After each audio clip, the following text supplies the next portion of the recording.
There's no such thing as a good or bad memory. There is no such thing as a good or bad memory. There's just a trained memory and an untrained memory.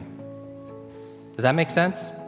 Now, here's the thing. I grew up with these learning challenges. I had all these difficulties all through school, all through elementary, middle school, junior high, high school. I had all of these challenges. At the age of 9, I remember a teacher looking at me thinking I wasn't either smart enough to understand what she was saying or wasn't paying attention. She was talking to another adult, and she said, "That's the boy with the broken brain." And I was like, at 9 years old, right? And so those kind of identity issues, those beliefs, does that make a difference?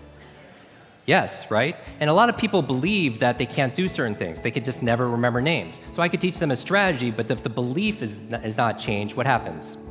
It's not, because it becomes self-fulfilling. I remember running a marathon, and preparing for it, I read a chapter of one of the books, and it was on the psychology of running a marathon, right? The mental part. And it said this verbatim, word for word, because I'm a memory expert. It said, "Your brain is like a supercomputer, and your self-talk is a program it will run. So if you tell yourself you're not good at remembering names, you will not remember the name of the next person you meet because you programmed your supercomputer not to."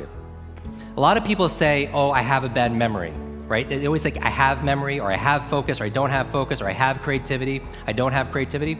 I want you to scrap that. Creativity is not something you have, it's something you do.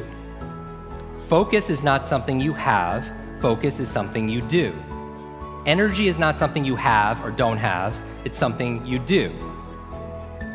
Memory is not something you have, it's something you do. And what's the benefit of turning it into a do, as opposed to something you have? What's the benefit?